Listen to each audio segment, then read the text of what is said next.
সম্প্রতি কাফা নেশনস কাপে ভালো খেলেছে ভারত, তা সত্ত্বেও ফিফা র্যাঙ্কিংয়ে কোনো উন্নতি ঘটল না ব্লু টাইগার্সদের। বৃহস্পতিবার ফিফার তরফে প্রকাশিত সর্বশেষ ফিফা র্যাঙ্কিংয়ে এক ধাপ নিচে নেমে গেল ভারতীয় ফুটবল দল।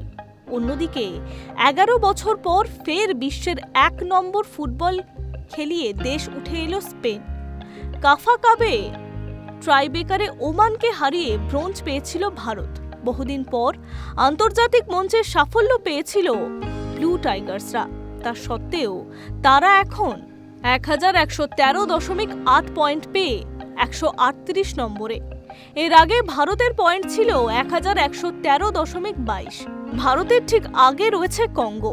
অন্যদিকে 11 বছর পর লুইস দেলা ফ্লুয়েন্তের দল উঠে আসা রূপকথার মতো টানা 27 ম্যাচে পরাজিত রয়েছে স্পেন। 23 মার্চ 2023 সালের পর থেকে কোনো ম্যাচে হারেনি। এটা তাদের দ্বিতীয় সর্বোচ্চ টানা জয়। স্পেন আর্জেন্টিনাকে সরিয়ে প্রথম স্থানে উঠে এসেছে। মেসিরা 2 ধাপ নেমে গিয়েছে তৃতীয়তে।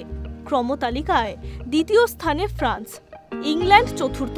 1 ধাপ নেমে ব্রাজিল রয়েছে ষষ্ঠ স্থানে।